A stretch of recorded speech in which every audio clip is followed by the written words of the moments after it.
Hello students, welcome back to our channel. আজকে আমরা class 10-এর রায় Martin English question ব্যাংকের model question paper 15টা করব, যেটা তোমাদের পেজ নম্বর 367-তে রয়েছে।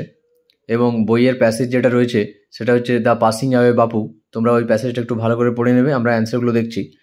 প্রথম question, mister Naidu's daughter was Padmamashi, যে মিস্টার নাইডুর মেয়ে ছিল পদ্মমাসি।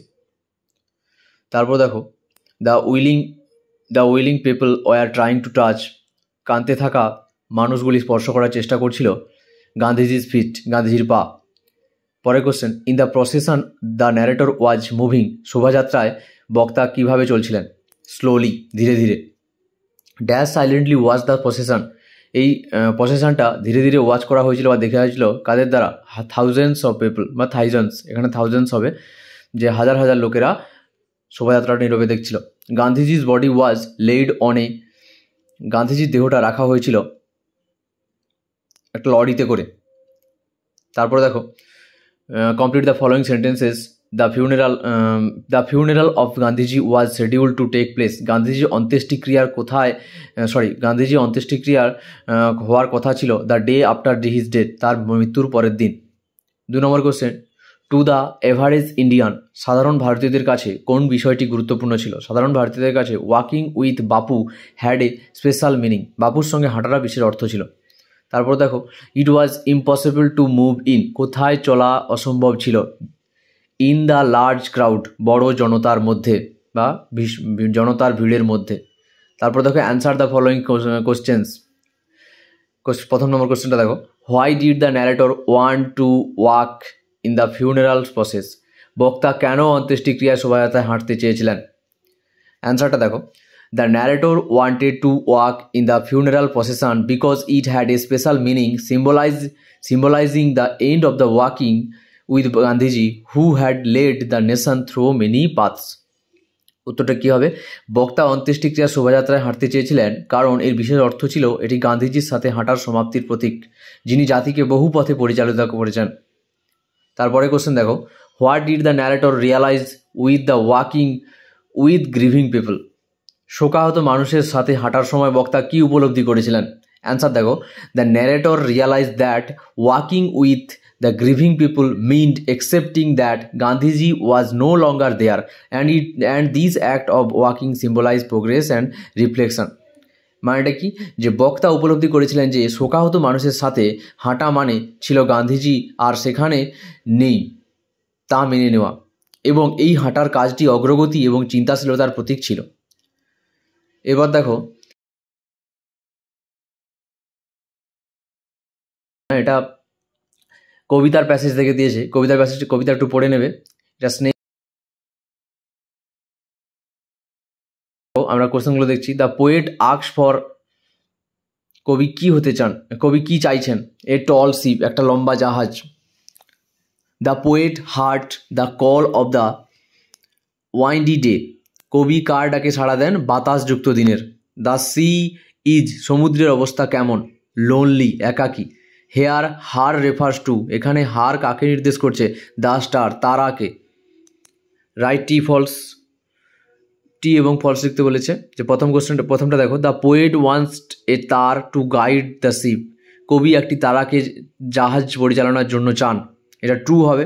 সাপোর্টিং স্টেটমেন্ট দেখো লাইনটা, and all I ask is a tall ship and a star to steer her by, দেখো, এবং আমি চাই একটা লম্বা জাহাজ এবং তাকে পরিচালনা করার জন্য একটা তারা।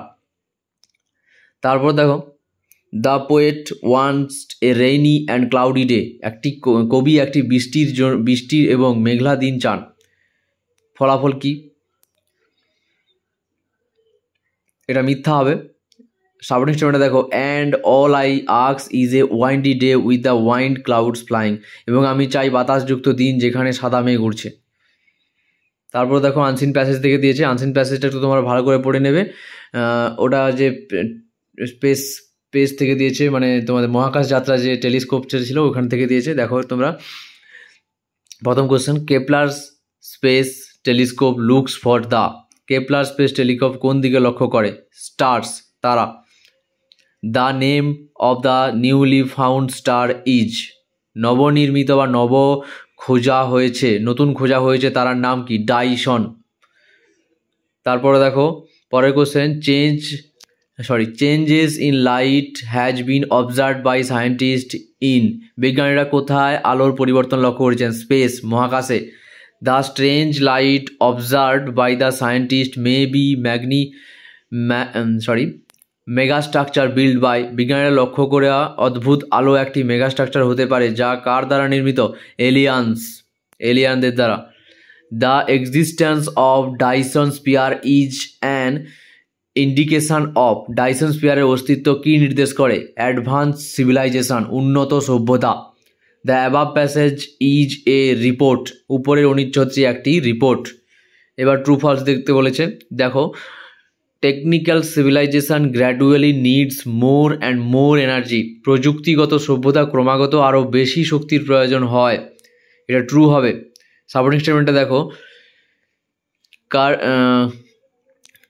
কার্দাশেভ scale is a way of measuring the technological advancement of a civilization, indicating that as a civilization become more advanced they need more energy। এই কোশ্চেনটা তোমরা, এই সাপোর্টিং স্টেটমেন্টটা তোমরা লিখবে। এর মানেটা কি? যে কার্দাভে স্কেল হলো সভ্যতার প্রযুক্তিগত উন্নয়ন পরিমাপের একটা উপায়, যা নির্দেশ করে যে সভ্যতা যত বেশি উন্নত হয় ততই তাদের বেশি শক্তির প্রয়োজন হয়। 2 নম্বরটা দেখো, Tabby's star is the name of power station, ট্যাবির তারা একটি পাওয়ার স্টেশনের নাম, এটা ফলস হবে। সাপোর্টিং স্টেটমেন্টটা দেখো, the star mention is KIC 846285 is not a power station, উল্লিখিত তারাটি KIC এটা যা একটা পাওয়ার স্টেশন নয়। তারপর দেখো 3 নম্বরটা, Dyson sphere is a massive structure, Dyson spear একটি বিশাল কাঠামো, এটা একটা ট্রু হবে। দেখো সাপোর্টিং স্টেটমেন্টটা দেখো, a Dyson sphere is a huge shell structure that would compress a star to harness its energy, Dyson sphere হলো একটি বিশাল সেল কাঠামো যা একটি তারাকে ঘিরে রাখবে এবং এর শক্তি সংগ্রহ করবে। এবার দেখো অ্যান্সার দ্য ফলোয়িং কোশ্চেন। প্রথম কোশ্চেন দেখো, what does the Kardashev scale do, Kardashev scale কি করে? The Kardashev scale is a way of measuring the technological advancement of a civilization based on the amount of energy they can harness. Kardashev scale একটি সভ্যতার প্রযুক্তিগত উন্নয়নের পরিমাপ করার একটি উপায়, যা কতটা শক্তি ব্যবহার করে তার উপর ভিত্তি করে। তারপরে দেখো, what is Dyson sphere, Dyson spear কি? A Dyson sphere is a hypothetical megastructure that would encompass a star to harness its energy for a civilization's use. Dyson sphere একটি কল্পিত মেগাস্ট্রাকচার যা একটি তারাকে ঘিরে রাখবে এবং এর শক্তি একটি সভ্যতার ব্যবহারের জন্য সংগ্রহ করবে। পরের কোশ্চেন দেখো, what are the speculation about the giant structure, বিশাল কাঠামো সম্পর্কে কি অনুমান করা হয়েছিল? The speculation were that the giant structure might be an alien mega structure, possibly one of the biggest could clustered ever seen in space, অনুমান করছিল যে বিশাল কাঠামোটি একটি এলিয়ান মেগা স্ট্রাকচার হতে পারে, যা সম্ভবত মহাকাশে দেখা সবচেয়ে বড় ক্লাউড ক্লাস্টারগুলির মধ্যে একটি। Give a suitable title to the passage, অনুচ্ছেদটির একটি উপযুক্ত শিরোনাম দাও। অ্যান্সার দেখো, a suitable title could be the mystery of Dyson sphere, Dyson স্পিয়ারের রহস্য, এটি একটি শিরোনাম হতে পারে। গ্রামার অ্যান্ড ভোকাবুলারি দেখো,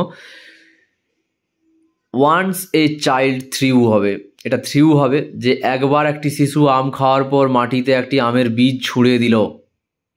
দেন he had buried it under the ground, তারপর সে সেটিকে মাটির নিচে পুঁতে রাখলো। As it remained in the soil, sapling sprouted out of the stone, মাটিতে থাকার ফলে পাথরের মধ্যে থেকে একটা চারা গাছ অঙ্কুরিত হলো। স্প্রাউটেড মানে অঙ্কুরিত হওয়া। Fill in the blanks with suitable article preposition, এরপর আমরা আর্টিকেল প্রিপোজিশন দেখব।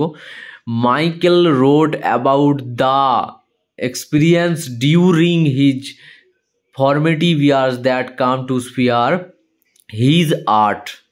তো মাইকেল তার গঠনমূলক বছরগুলির অভিজ্ঞতা সম্পর্কে লিখেছেন যা তার শিল্পকে আকৃতির আকারে এনেছিল। পরের কোশ্চেন দেখো, ডু অ্যাজ ডিরেক্টেড করতে বলেছে। হু কল্ড ইউ এ ফুল, এটা ভয়েস চেঞ্জ করতে বলেছে, আমরা ভয়েস চেঞ্জ করব যে by whom were you called a fool, তোমাকে কে বোকা বলেছে। 2 নম্বর question, we could not but wife omit but use help in place of but, তো বাটের জায়গায় তোমাদের হেল্প ইউজ করতে বলেছে।